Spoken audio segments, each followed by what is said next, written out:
Good afternoon, good morning, or good evening, depending on where you are in this great big spinning ball of green and blue. My name is Aaron DeLay, and yes, that is a delayed writer.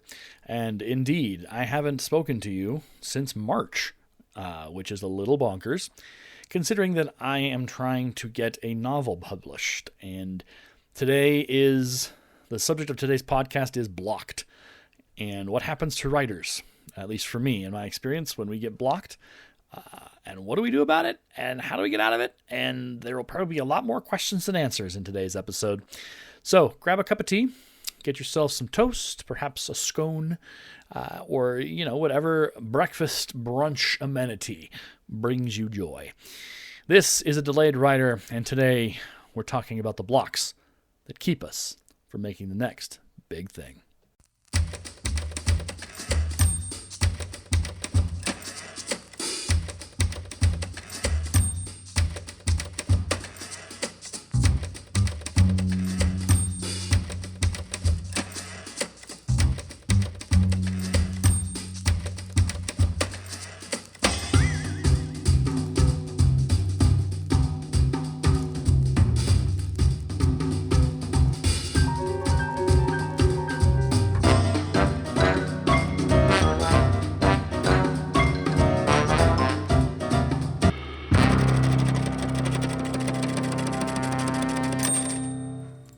All right, well, welcome back. It's a solo episode. A Delayed Writer is primarily just me talking about my writing. I know for our other podcasts that we host here at Create Up Morgan, there's usually a co-host or several hosts that kind of banter back and forth. But for the moment, A Delayed Writer is just me, the process, my novel, my stories, and the keyboard. And you, the listener. And hopefully something here is exciting or interesting to you if you're out there and you're a writer or you're a wannabe writer, or I shouldn't even say wannabe writer because that's a little derogatory, I suppose. If you're a person who wants to be a writer, who questions whether or not they're a writer, I'm going to tell you something revolutionary, and I know it's going to freak you out a little bit, so just lean in carefully. Listen, here it comes. Ready? You're a writer. Now, there are people out there, purists, and people who would look down their noses and put their glasses on the end of those noses and finger wag and say, and to them I say, please stop talking to me. I don't want to be around you. You're a negative Nancy, and I do not enjoy the experience hanging out with you. So please leave. So they have left, and now we can talk. You are a writer. And I think there's this idea that people can't be writers. And the truth is, everybody can be a writer. And I know there's people out there who are scoffing with their lit pipes and their tea and their scones, which I have obviously invited them to partake in with this episode. But I would challenge that because we all write in ways that express us. And expression is important. We should be able to express our stories, our feelings, our ideas, our thoughts. That in hands to keyboard or finger to pen, whatever it is that you use to write, you're a writer. And I have to tell myself that a lot, especially in the last couple of months. My tale of woe is I kind of hit a wall. So to catch you up, if you haven't listened to the first episode, feel free to pause here, go back to that episode and listen and be introduced to me and my story and who I am and what I'm doing and all that. But to catch you up, I am still working on my novel. It's called Seven Falls, and it involves a mountain town in Montana, and there's a host of characters and hijinks. But I sent it to my editor. I hired an editor, and she is an amazing, lovely editor, and she has great ideas, and have been very helpful and very encouraging. I hit a wall because I rewrote so much of the story that now elements are having to be full on revised, and not even revised, but remodeled. And that's a scary thought, because there's an element of a story where when you finish writing that first draft, you're like, it's great. I might have to do a few edits, and I think it's got a good story. And then you give that to somebody who hasn't been in your head for the last however long that story took to write for me. It was like 2 or 3 years.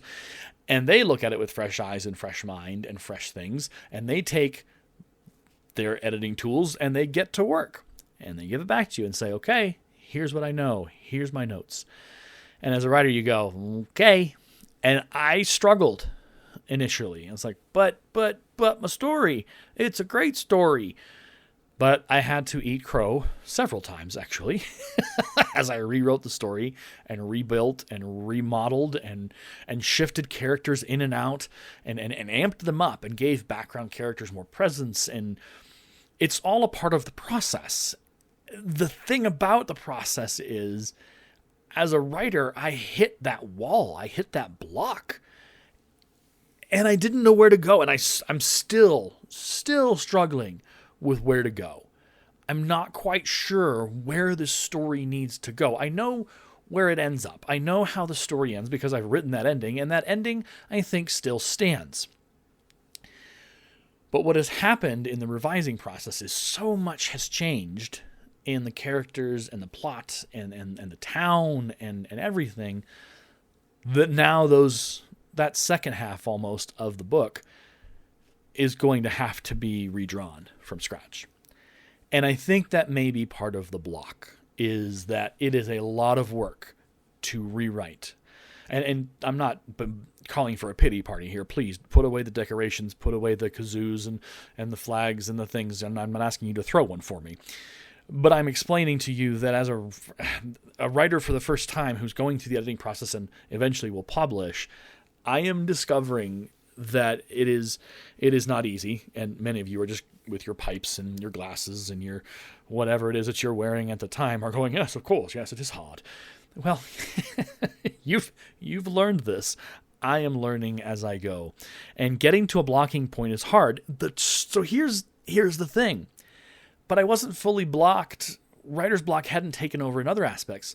So I have been writing Star Trek role-playing, play-by-email, PBEM, for the better part of 20 plus years. 23 years, or it's been since 2000, well, maybe 1999. It's been a while. I've been doing it for quite some time. And what it is I write my own character. I write with other people who have created their own characters. And we write our characters within the Star Trek universe of Picard and all those guys, but we never write Picard.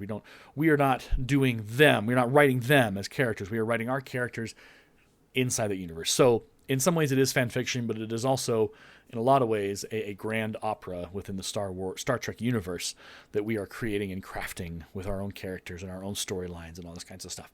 Been doing it for a long time. I recently stumbled into another fleet, two fleets actually, Star Trek Freedom and Star Trek Bravo fleet. And both are fantastic and amazing. And if you're at all interested in any kind of Star Trek writing, you should check those out. Again, Star Trek Freedom and Bravo fleet, Star Trek Bravo fleet. What I discovered is that I wanted to write, but my brain was blocked on my novel edits and my novel revising. And so I decided I was going to sign up for Bravo fleet and start writing an individual like fan fiction story with a ship and a bunch of characters that I was creating and building. Well, I started that in June. It is now August. I have written, and this is because they're good at counting these things over at Bravo Fleet, 110,000 words worth of stories with the characters that I created when I joined in June. I will repeat that. I have written 110,000 words between all of that. So if I was to go through and actually start editing this into maybe a book, I obviously could not publish it for money because it's copyright CBS and Paramount and everybody else. But I'm fairly certain that I wrote myself a novel in a 2-month period. Which brings us back to the original conversation we were having about my story, my novel that I'm currently stalled out on and trying to get right. So there's been this kind of wrestling for me as to like, man, I'm putting out all this content and I'm having fun writing this Star Trek fiction stuff in Bravo Fleet, and it's really great and I'm enjoying it, and these characters are coming alive and I'm breathing air into them. And maybe that was what I needed. Maybe that was like I needed that 2-month break where I could write something else for a while, where I could take, I could tap out on my revising and my edits, and I could just live in a world that I'm comfortable with. I am comfortable writing Star Trek characters. I am a Trekkie. I have watched Star Trek. I have breathed Star Trek. I've written Star Trek. And I've loved it, and I love the themes of Star Trek, and I love the concepts that you get to explore within that universe. Obviously, yes, it's science fiction, so it's leaps and bounds from my real-world story, Seven Falls. But it was a breath that I needed. And I'm not saying my block is cleared. I took a look at my story a couple days ago, and I was just like, oh, I still have to figure out how to get myself out of this. I need some more time. So as the countdown to the beginning of school begins, because as you know, I'm a teacher, or if you didn't know, congratulations, now you know I'm a teacher. I teach language arts high school at an alternative education campus here in Fort Morgan. And as I get ready to transition back to that, I have some time. I have a few days. And I think it's time to sit down and really just have it out with this story. And you're going to be like, are you going to talk to the story? And I just might. I think I think about that point where I might just have to have some words with this story and be like, look, you're a great story. I want to tell you. I want these characters to tell this story. I want this eventually to be on bookshelves somewhere, somehow. So I got to unblock myself. And I wish that I could tell you, here's the 5-step plan to unblock your brain as a writer with writer's block. As I have explained, I spent 2 months writing something else that was not going to be published, was not a actual, like, what people would consider full, like, fiction that you could sell, because I can't, because it's copyright. But in some ways, I think it was good, because it gave my brain something else to think about. It gave my brain a break, and I was able to get into something different and do that and find joy in that. And one of the biggest things I will tell you as an amateur writer, as a novice, I'm not sure what level I am, a black belt, blue belt, red belt, tuna belt, I don't know, is that writing for me has to be joyful. And that may fly in the face of every single advice you've ever heard and read. But that's the beauty of writing, is writing doesn't have to be the one thing, this one thing, and this one book, and this one thing, and this is how you do it, and this is the structure, and there's so many different ways to write. There's so many different ways to express yourself through the written word, be it notebook or typed or spoken. The power of stories should bring you a small amount of joy as you craft it. And that was me with Bravo Fleet and the Star Trek stuff that I was writing. I was having so much fun putting these characters against each other and having these moments just blossom is a bit of a wonky word to say, but that's what it felt like. Like, these characters were growing, and they're still growing. I'm still writing my Star Trek fiction and enjoying it and loving it, because that's a part of me. Being a Star Trek, being a Trekkie, it's who I am. I can't ever lose that. I can't ever be like, well, I'm going to just, put that in the closet and shut the door and lock it because I got to go do other stuff. I can never shake it. You can take the Star Trek out of the boy, but you can't take the boy out of Star Trek. Like, I love Star Trek. I love reading, watching, engaging with it. It's fantastic. So I think I needed a break. I think I needed a break from my block. Did it fix everything? Was it like a magical unicorn waving a magic wand while neighing in the rainbow on the hill of gold with a leprechaun kicking up his heels and singing hallelujah? There's a lot of metaphors I just threw in there and imagery, but there you have it. No, it wasn't. It was none of those things. But it was something that helped me release. It helped me do something other than stare at a blank page and go, I don't know what to do. The power of writing is we have stories to tell. And I think, and this could change, so the next episode next week of this podcast, because I'm going to get back to doing this weekly, may be me going, everything I said is wrong, this is what it is. But I think that's the beauty of writing, is you grow in writing. The writer I was in middle school, the writer I was in high school, oh boy, is not the writer I am today. And the writer I am today at 40 will not be the writer I am at 50. That writer will have learned, have read more, have engaged more, have soaked up more techniques and more concepts and methods and methodology and ways and means and pieces of the puzzle, that he'll be even better than I am today. And that's what has me that keeps me going, is that I can write and I can get better at this and I can do an even greater story than I had done before with the help of my editor. And eventually, sooner rather than later at this point, we're going to get this draft across the finish line and this thing's going to go where it needs to go. And the people who need to read it are going to read it. And I'm going to move into the next piece because there are 2 other novels that I am ready to finish. So that's writing. That's where the block happens. And I'm sure I could go online and find websites that tell me, and you Google. I'm not telling you not to, because I don't want to be like, well, you shouldn't Google things, because Google is a powerful tool. Google helps me understand certain things when I'm writing a story. I'm like, well, wait, does this actually here? Oh no, it doesn't. Okay, I gotta shift that around a little bit. Google is a tool for a writer to help me understand how to write better characters, but also write situations and situational stuff that's more informed with research and information and actual stuff that it goes, yep, that's what it needs. It needs to have that genuine referential and reverential context. So I'm going to get back to my novel, probably tomorrow. Fingers are crossed. I will have some time tomorrow. But I want you to hear this. If you're out there and you're like, man, this writing thing, bleh. I feel you. Fist bump, high five, hip bump, knuckles, whatever you want to call it, like high five, hug, whatever. Like, I get you. I'm right there with you. And it is a constant struggle. It is not easy. Writing, I think the thing about it is if it was easy, everyone would do it. And a lot of people try. And not a lot of people get stuff that they want to get done. They end up kind of fading. And I won't fade. I refuse. I'm 40 years old. I will publish something. I will put my name with an ISBN number. People can buy my book and read my words and read my stories, because every single story that's written out there matters.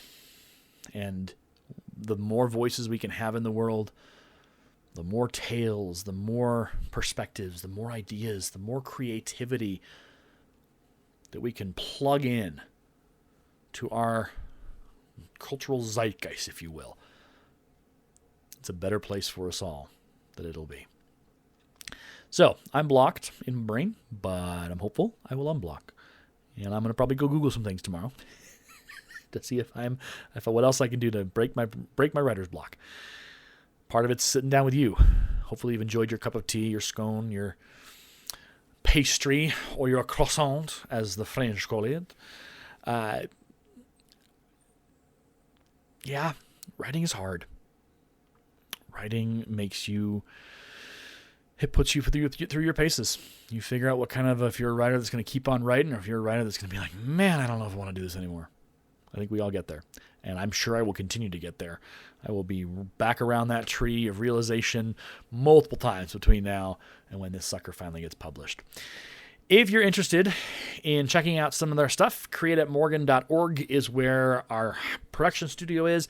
If you want to send me an email and tell me things and ask questions or throw things at me, metaphorically please, a delayedteacher@gmail.com. We have a lot more cool stuff coming this year for our Create at Morgan program. There are podcasts that have been uploaded. There is a schedule. We're back in the studio. If you're curious about what else is produced within us and around us, please reach out and or check out the website, and we'll go from there. If you're a writer out there and you're like, man, I'd love to talk. I'd love to share. I feel that pain, man. Let's podcast together. Let's do an interview. I am so down. I am down like Charlie Brown. I don't even know what that means and how that makes sense, but there you go. That's what I got. Hopefully you're writing. And if you're not, start. I always say great readers make great writers, and great writers make great readers. You have a story. It deserves to be told. It deserves to be heard. And your story matters. Each of us has one. And it's important and has value. My name is Aaron DeLay. This has been a Delayed Writer podcast. Keep on writing. And don't ever put that down pen. Put that down pen. I was trying to be all dramatic. That did not work, did it? Should we try that again? I'm not going to edit that because that's the imperfections of this podcast are my favorite, because I'm not perfect. I'm sorry. I just am not. I'm not that good. So let's try that again if I can remember it in my brain. My name is Aaron DeLay. This has been a Delayed Writer podcast. Keep on writing, and don't ever put that pen down for long. Until next time, let's get writing. I can see what we are, don't know where we belong. Wanna know what you're thinking, wanna know if something's missing. Started stories before, but they ended up short. Get me up to higher places, want you to fill my pages. Is this for real or is it just